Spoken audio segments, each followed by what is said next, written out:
This is Stemma, a collection of STEM-based designs that I aim to turn into an independent game one day. But in doing so, I need to make some changes to make myself a bit more distinct from the genre's titan, Pokemon. In my last video, I talked about how I'll only have one earthen element as opposed to the rock and ground types of Pokemon, and today, well, I'll have to talk about dragons.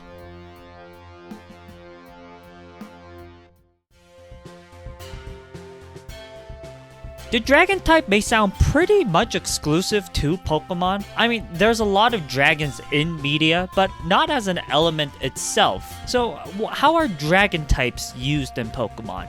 The very first dragon types we saw was the Dragonite line from Generation 1. They're the only dragon types of the generation and can only be found in special events like the Safari or Casino.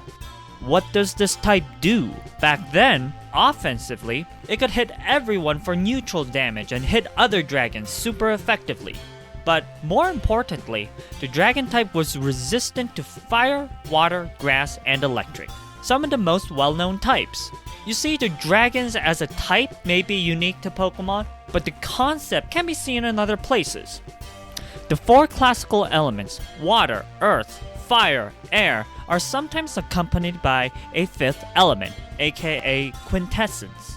Plato called this aether, which described the space beyond air. What's important here is that this is the element that surpasses the others. While the others would fight with each other, this one element transcends their bickering, much like how the dragon type transcends the starters type triangles and resists them all. This naturally makes dragon type very strong. So even though Steel could resist it later on, Game Freak had to further nerf this type by introducing Fairy type, which is not only super effective to it, but also completely immune to dragon types. The biggest counter ever. So currently, I'm not planning on having a type like this in my region. Again, dragon type itself is very much exclusive to Pokemon, but I don't really plan on also having a superior type like this. I guess the closest would be my metal type, but I'll look into ways to balance it out more with the other existing types. I just don't want a single type to be super strong to the point of me needing another one to nerf it. So let's calm down now. Even if I don't have a dragon type, I will still have dragons. In fact, dragon types are one of the more fun types to make designs off of.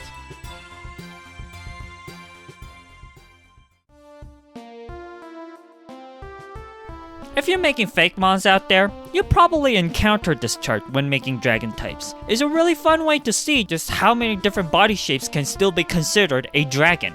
And in Pokemon, not only do they have dragons of all sorts of body shapes, but they even have some dragons based off of puns and more obscure connections. It's a pretty limiting type, but with limits comes creativity. So the mons I covered in my hybrid video were snapdragons. It's a type of flower that's known to go under incomplete dominance, and they got this body shape like a drake. Yeah, they would have been grass dragon evolving into a fairy dragon in Pokemon standards, but in my region they're basically just grass and grass fairy. 2 notes. Yes, I plan on having custom names for each of the types. I'll mostly stick to some of the well-known ones for now. Honestly, for example, with the grass type, I'm kind of stuck because I want to call it Botano like botany, or I could probably call it Phyto if it's not too close to Pyro already.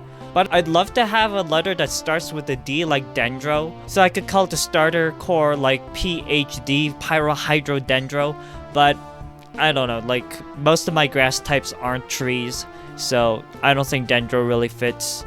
Probably go with Botano or Phyto. But secondly, I plan on keeping the fairy type, or the charm type, or whatever I end up calling it. I'll talk about it in a later video. I tried to buff the stats so I could at least make up for these big nerfs, but let's look at some other dragons that I have in my region.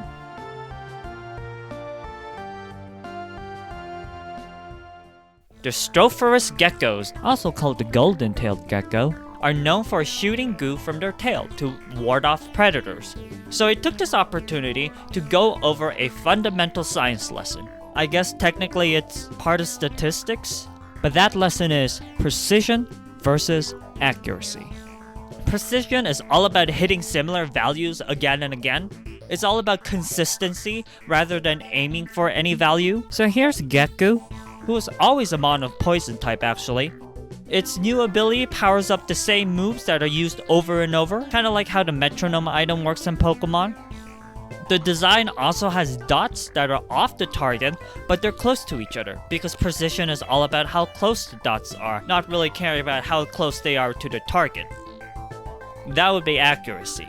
Gunkurit used to be part dragon for having a rail gun, like drag gun, but it's just poison type once again. They have ridges on their head to steady their tail to take their aim accurately. Accuracy is all about hitting a target. Now, if the data collected was really accurate to a target you were hoping to get, naturally that batch of data would be very precise as well. But relatively, some datasets could be less precise, while the average is still pretty much accurate. Precision is how close the points are to each other, and accuracy is how close they are to an intended target.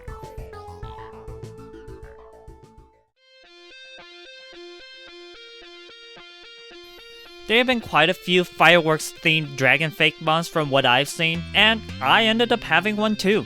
Fireworks are amazing displays thanks to the burning of certain metals. So here's what a shell looks like, where it's filled with gunpowder to lift the shell up into the sky, and then a time fuse goes off inside to explode the rest of the powders once the firework is well off the ground. So here's Dracul, the first stage out of 2 of my fireworks mon. Dracul is based off of one of those firework shells. Dracul used to evolve into a levitating fire dragon, but now they are just fully fire flying type, or in other words, pyro arrow type, and they are now a comet fireworks display. There are several types of fireworks of course, and they're all dependent on how the shell's contents were organized, how the fuse inside was timed, and what metal powders were burned. Just to name a few, burning strontium makes red, calcium orange, barium makes green, and copper makes blue. And of course you could have mixtures of the powders to make different color patterns.